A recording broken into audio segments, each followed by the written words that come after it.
समझा रहे थे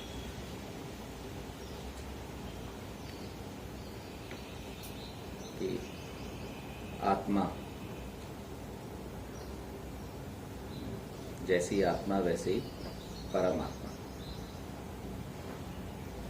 तो मैं आत्मा अपने मन बुद्धि संस्कार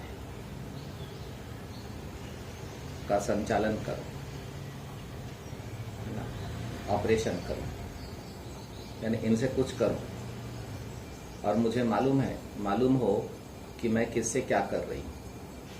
इसको बोलते ज्ञानवान आत्मा, आत्मज्ञानवान, यानी आत्मा की ज्ञानी आत्मा।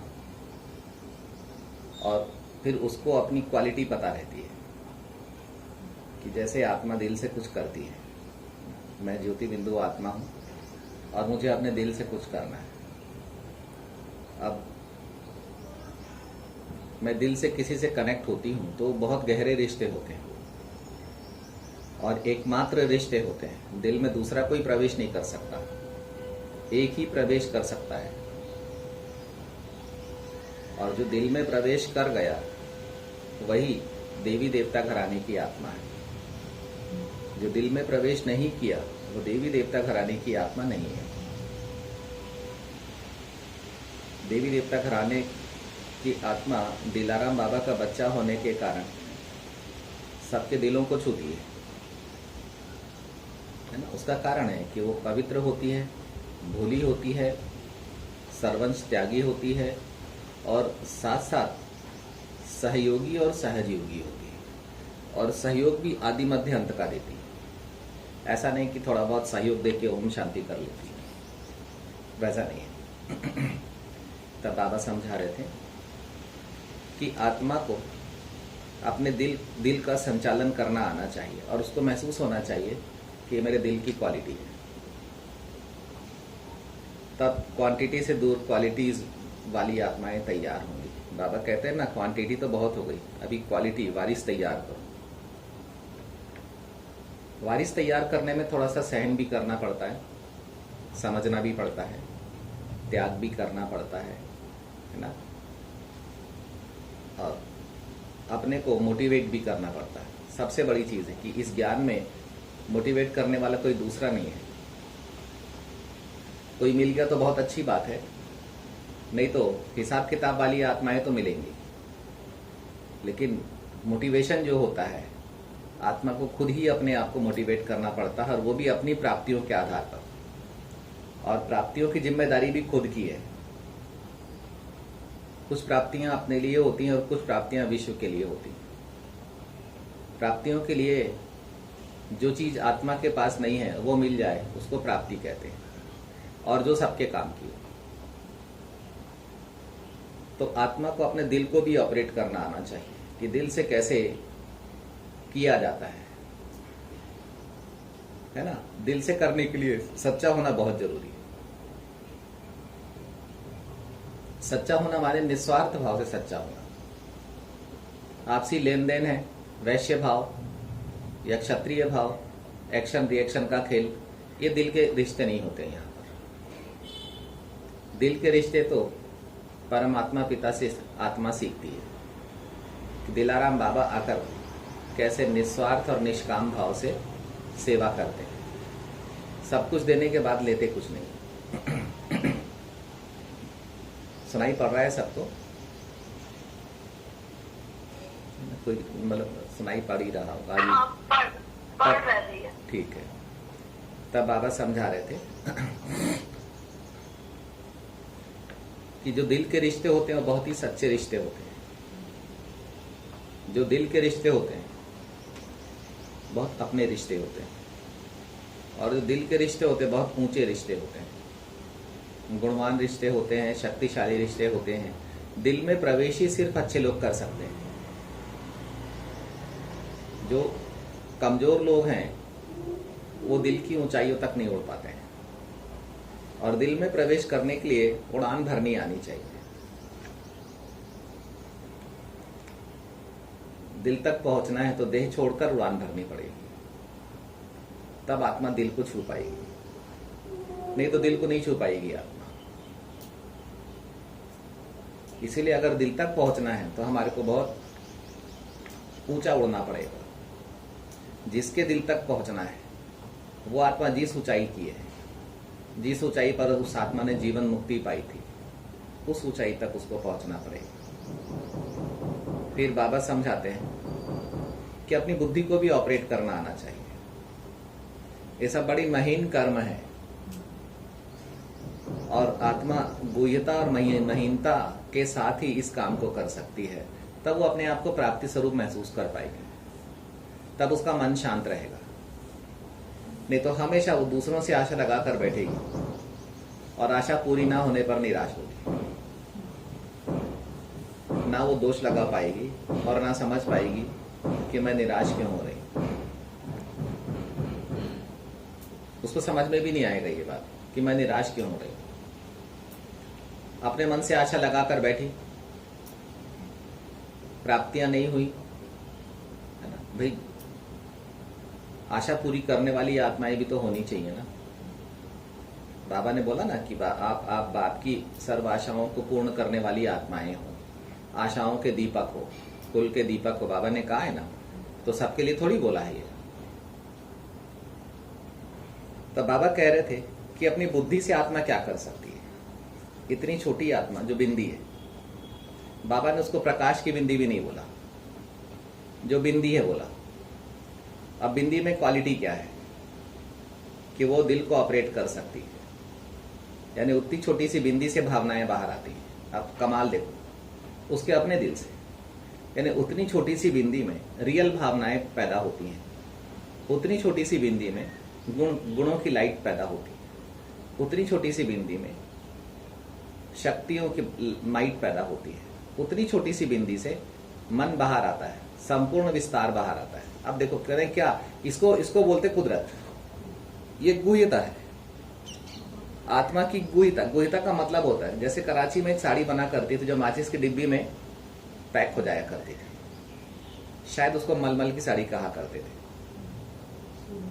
गुह्यता है वो कि बहुत बड़ी चीज एक छोटी सी बिंदी में समाई हुई है, पैक है। अब हर जन्म दर जन्म उसके अंदर में छिपी हुई गुह्यता बाहर निकलती है। तो आत्मा की गुह्यता में 84 जन्म छिपे हुए हैं। अब जब आत्मा अपनी बुद्धि को ऑपरेट करे तब उसको पता चले कि मैंने 84 जन्म लिए हैं या 63 जन्म लिए। मैं भारतवासी हूं या अफगानिस्तान वासी हूं या किसी दूसरे देश की वासी हूं। भारतवासी हूं तो मेरे 84 जन्म हैं, और नहीं तो, और बाबा को पहचाना, ये ज्ञान अच्छा लगा, मैंने 84 जन्म लिए। ये निश्चय हो गया, निर्णय भी हो गया, निश्चय भी हो गया मुझे भी, और निर्णय भी कर दिया कुदरत ने भी और बाबा ने भी कि ये ज्ञान मुझे अच्छा लग रहा है।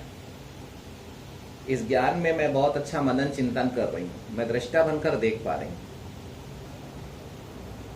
तो समझ जाइए कि मैंने 84 जन्म लिए,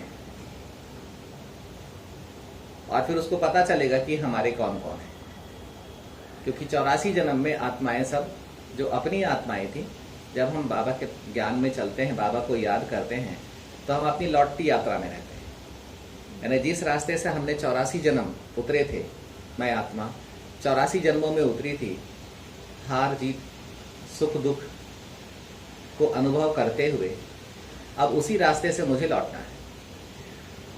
उसके दो रास्ते, या तो अपनी मेहनत से सीढ़ी चढ़ूं या बाबा की याद करके लिफ्ट से सीधा मुक्ति में जाऊं। दो रास्ते। तो कई आत्माएं हैं जिनको सीढ़ी से चढ़ने में, अपनी हार को जीत में बदलने में बहुत मजा आता है। कई आत्माएं जो हुआ बीता से बिंदी लगाई और अपने को आत्मा समझकर बाबा की याद करके तपस्या में भिड़कर वो सीधा लिफ्ट से ऊपर पहुंचती। और कई सेवाधारी आत्माएं होती हैं जो दूसरों को भी पार कराते हुए अपने साथ ले जाती है। बाबा उनको, जो दिलों को जीतते हैं, बाबा उनको दिल की लिफ्ट में बिठाकर ऊपर ले जाते हैं।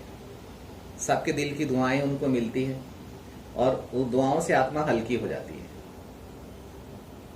और उसको दुआओं की लिफ्ट मिल जाती है और उससे आत्मा फिर ऊपर की ओर जाने लगती है। तो ये बड़ी समझने की बात है कि बुद्धि को भी ऑपरेट करना है और बुद्धि से सारे काम होते हैं। बुद्धि ही फैक्ट्री है, बुद्धि से ही निर्माण किया जाता है। बुद्धि से ही, बाबा ने बुद्धि से ब्रह्मा विष्णु शंकर का निर्माण किया। साकार लोक से ऊपर, समय के बाहर, बताओ, महाकाल ने समय के बाहर में 3 देवताओं का निर्माण किया। अब क्यों किया? क्योंकि वो रूप धारण करके उनको साकार दुनिया में आकर नर्क का विनाश और स्वर्ग की स्थापना करना था और संपूर्ण भविष्य में पालना का गुण भरना था। भविष्य में आने वाली जितनी भी पीढ़ियां हैं उनमें 2 प्रकार की आत्माएं होंगी, या तो पालना देने वाली होंगी या योग्य आत्माएं होंगी। योग्य आत्माएं अपनी योग्यता से दुनिया को चलाएंगी और पालना देने वाली आत्माएं अपनी पालना की शक्ति से दुनिया को चलाएंगी। पालना बहुत बड़ी कला है। पालना देना ये सिर्फ माता पिता में होती, सबको पालना देने की, सब में पालना देने की कला नहीं होती। एक आध जन्म की पालना दे लें, लेकिन 84 जन्मों की पालना देना बहुत गहरी, बहुत ही डीप बात है। और पालना में सबसे मतलब आज तक जिनकी पालना का गुणगान बाबा ने भी किया है वो है दादी चंद्रमणि। दादियां तो सभी एक नंबर की हैं, नंबर 1 है, लेकिन बाबा ने जो बोला है कि चंद्रमणि दादी पालना में बहुत अच्छी, पंजाब की शेरनी कहा जाता था उनको। जब पंजाब में एक भी नहीं, तभी अकेले जाकर पंजाब में इन्होंने चालू किया था और आज पंजाब देखो नंबर 1 जा रहा। तब बाबा समझा रहे थे कि अब आत्मा को अपने मन को भी संचालित करना आना चाहिए और आत्मा को मालूम होना चाहिए कि इस समय मैं अपने दिल का उपयोग कर रही हूँ, इस समय मैं अपने बुद्धि का उपयोग कर रही हूँ, तो दिल का स्वभाव ऐसा है, बुद्धि का स्वभाव वैसा है, और इस समय मैं अपने मन को उपयोग कर रही हूँ, प्रयोग कर रही हूँ। उपयोग अपने लिए, प्रयोग दूसरों के लिए। तो मन की क्वालिटी क्या उसको फील होगी। मन जब उपयोग कर रही तो आत्मा को कितना अच्छा लग रहा है, क्या अच्छा लग रहा है। जब बुद्धि का उपयोग कर रही तो आत्मा को कितना अच्छा लग रहा है, क्या अच्छा लग रहा है। और जब दिल का उपयोग कर रही तो आत्मा को कितना अच्छा लग रहा है। जब दिल का उपयोग करेगी तो आत्मा को पता चलेगा 100% मुझे बहुत अच्छा लग रहा है, बुरा कुछ लगे नहीं रहा। जब केवल अच्छा ही लग रहा है, लेकिन जब केवल अच्छा ही लग रहा है तो उसमें उसके उमंग उत्साह में कमी नहीं आएगी। अच्छा लग रहा है ना, बुरा लग ही नहीं रहा है, विजय दिखेगी उसको, अपनी बुद्धि से विजय दिखेगी उसको। दिल से 100% अच्छा लगेगा, बुद्धि से उसको विजय दिखेगी। अब विजय दिखेगी तो जैसे विजयी होकर खुश होते हैं ना, वैसी खुशी उसके अंदर में जागृत होगी। अब मन जो है वो रजो प्रधान ऊर्जा है आत्मा की। अब मन से कितनी अच्छा सोचे, लेकिन कुछ ना कुछ बुरा जरूर लगेगा, क्योंकि दिल की दुनिया मासूम दुनिया है। अब दिल कहां पर फेल होता है वो बताते हैं। दिल फेल होता है आत्मा के, भले सतो प्रधान आत्मा होगी, सतयुग से लेकर कलयुग तक की उसने यात्रा की होगी, लेकिन दिल एक मासूम बच्चे के समान होता है। जैसे माँ अपने बच्चे को जन्म देने के बाद में दिल से पालना देती है। दिल जो भावुक आत्माएं होती, जो दिल वाली आत्माएं होती हैं, उनके दिल को पालना देना पड़ता है, उनकी भावनाओं को पालना देना पड़ता है। अब ये दिल की पालना बड़ा सॉफ्ट काम है। अब दिल की पालना को हम अपने तमो प्रधान या रजो प्रधान या सतोगुणी संस्कारों से पालना नहीं दे सकते। हमारा दिल हर युग में किसी न किसी से लगा है, लेकिन संस्कारों के कारण दुखी हुआ। वो रफ एंड टफ संस्कार है द्वापर कलयुग के। अब ऐसी आत्मा से दिल लगाना, अच्छा, फिर संगम युग पर आत्मा को खुद भी अपनी बुराइयों से निकलना पड़ता है। तो जब तक वो शक्ति स्वरूप ना बने, जब तक वो अपनी बुराइयों से रिएक्ट ना करे, जब तक वो दूसरों की बुराइयों से रिएक्ट ना करे, तब तक अपने को बचा ना सके। या तो रिएक्ट करो या अपने को शक्ति रूप बनाओ। तो शक्ति रूप बनाना नहीं आता तो आत्मा को अपने को बचाने का एक ही रास्ता होता है कि मैं रिएक्ट करूं। नहीं तो सामने वाला गिराने पर तुला हुआ है, सामने वाला कमजोर करने पर तुला हुआ है। तो अब मैं क्या करूं? फिर आत्मा को अपने संस्कारों का उपयोग करना भी आना चाहिए। अब यहां पर हम इस बात को बहुत अच्छे से समझ लें कि संस्कार आत्मा का आसन भी है और रथ भी है। संस्कारों में 8 जन्मों के सतो प्रधान सिंहासन है, उनमें आत्मा बैठती है जाकर, अमर भाव का वरदान पाती। संस्कारों में आत्मा में 12 जन्मों के सतोगुणी त्रेता युग के भी सिंहासन है, वो ताउसी तत्व है, वो संस्कार में है। और संस्कार में देवी देवताओं से, जगत अम्बा जगत पिता से आत्मा के रिलेशन है। रिलेशन है माने संबंध है। जैसे हमारे माता पिता, भाई बहन, बेटा बेटी, ऐसे रिलेशन जगत अम्बा जगत पिता से हैं। वो श्री लक्ष्मी श्री नारायण के रूप में संसार में या राधे कृष्ण के रूप में संसार में आते हैं और श्री लक्ष्मी श्री नारायण के रूप में संसार पर राज्य करते हैं। उनसे हमारे संबंध हमारे संस्कारों में है और जिनसे संबंध है हम उनके साथ में आएंगे। भले छोटे बड़े हो सकते हैं थोड़े बहुत, वो पहले आ जाएं हम बाद में आ जाएं, लेकिन हम उनके, हमारे संबंध हैं उनसे। उनको हमने अपना माता पिता समझा है और सबने समझा है। तो जिन जगत अम्बा जगत पिता कहा ही जाता है जो 9 लाख आत्माओं के माता पिता है। इतनी आत्माएं उनको माता पिता समझेंगे, वह बाबा, ब्रह्मा बाबा और मम्मा। तो संस्कार, फिर हमारे पास में 21 जन्मों के रजो प्रधान संस्कारों के भी तख्त हैं, सिंहासन, और तमो प्रधान 42 जन्मों में भी 1 या 2 जन्म ही हमारी राजाई नहीं रही, बाकी तो अंत तक राजाई रही हमारे पास में। तो बाबा से संपूर्ण योग्यता पाई। आत्मा को इस बात को समझना है, आत्मा बहुरूपी है और आत्मा के पास में वैरायटी प्रकार की पावर्स हैं, समर्थी है। तो आत्मा को अपने आप को पहचानना है, तो उसको ताकत मिलेगी। खुद से ताकत पैदा करना है, तब वो मौलिक हो पाएगी, तब वो आत्मनिर्भर हो पाएगी। नहीं तो किसी न किसी के रूप पर, किसी न किसी के नाम पर, किसी न किसी के धन पर, किसी न किसी के विचारों पर, किसी न किसी के ज्ञान रत्नों पर वो निर्भर रहेगी। और इन सब के लिए सिर्फ एक ही शर्त है कि अपने को आत्मा समझना है और परमात्मा पिता को याद करना है। और सबसे पहला काम है कि मुझे अपने को रियल, यथार्थ रूप से आत्मा समझना है और आत्मा का आनंद उठाना है कि मैं आत्मा हूं, इस बात में बहुत आनंद है। मैं देह हूं, इस बात में कुछ भी नहीं है। देह के तमो प्रधान रसों के अलावा और कुछ भी नहीं मिलना है। तो इस बात को बहुत गहराई से हमारे को फील करना है, क्योंकि टाइम नहीं है अभी किसी को। बाबा से जो मिल रहा है वो तो हमें मिल ही रहा है और वो तो मिलते ही रहेगा हमेशा। जिनको मिलेगा वो किसी न किसी को देते ही रहेंगे, लेने वाले चाहिए। लेकिन अभी टाइम समाप्त हो रहा है, इसीलिए नाजुकी नहीं चलेगी, या तो हां या ना। और अभी प्रकृति का भी सहयोग मिलना नहीं है। हमारे कमजोर विचार से हमारा शरीर यानी प्रकृति भी कमजोर होगी। तो अभी तक शरीर से पेपर नहीं है, फिर उसके बाद में हमारे शरीर से भी पेपर आने लग जाएंगे। हमारे कमजोर विचारों से, हमारे संबंधों से भी पेपर आने लग जाएंगे। फिर हम और जो कर सकते हैं या कर सकते थे वो भी नहीं कर पाएंगे। हम ज्ञान में, बहुत बड़ी बात है कि आत्मा इस ज्ञान में, उसको आत्मा को मुक्ति चाहिए। तो सबसे पहले तो वो अपनी मुक्ति के लिए चल रही है इस ज्ञान में। वो किसी के बंधन में या किसी के साथ चलने के लिए नहीं चल रही है। साथ, सहयोग और सारथी, साथी, सहयोगी और सारथी, स्नेही, सहयोगी और साथी शिव बाबा है। बाकी सारी आत्माएं, ये सब सत्य बातें हैं और आज इनको हमको बोलना भी पड़ रहा है।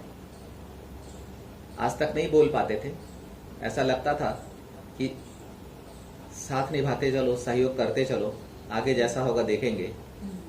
तो आज ये बात समझ में आ रहा है कि स्नेही और सहयोगी तो आत्माएं हो सकती हैं, लेकिन साथी नहीं हो सकती, क्योंकि हर आत्मा अपने अपने रास्ते से उतरी है और अपने अपने रास्ते से चले जाएगी। किसी के साथ जाने वाली नहीं, ना ही कोई उसके साथ जाने वाला, ना जा सकता। ड्रामा में नियम कायदा भी नहीं है ये। तो इसीलिए अपनी क्वालिटी, अपनी सामर्थ्य, अपनी विशालता, अपनी विशेषताएं, अपने गुण, अपनी शक्तियां, मन, बुद्धि, संस्कार पर कंट्रोलिंग, संचालन, ऑपरेशनल पावर, ये सारी चीजें के लिए हम खुद ही जिम्मेदार हैं। और हमें, इसका मतलब ये नहीं है कि सब साथ छोड़ देंगे, सब साथ साथ हैं। सब जहां तक बनेगा साथ साथ चलते रहेंगे, साथ ही रहेंगे। जो बनेगा बताते भी रहेंगे। सभी लोग की बात है, केवल एक की बात नहीं। सभी आपस में एक दूसरे को संभालते भी रहेंगे, पालना भी देते रहेंगे। लेकिन ये सत्य भी हमारे को अपनी बुद्धि में रखना है कि मुझे स्वयं को संभालना है, बाकी मदद जितनी मिल जाए।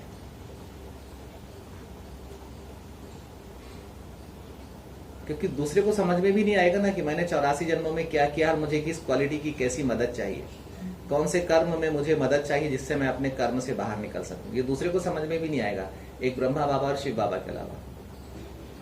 ठीक है, तो हमें अपना शुभ चिंतक बनना है। हमें सबसे पहले अपनी प्योरिटी का, अपने पवित्रता का, अपनी स्वसेवा का, स्व उन्नति का ताजधारी बनना है, तख्तनशीन बनना है, और फिर हमारे को दूसरों की मदद करना है और सबको सहारा देना है। ठीक है, ओम शांति।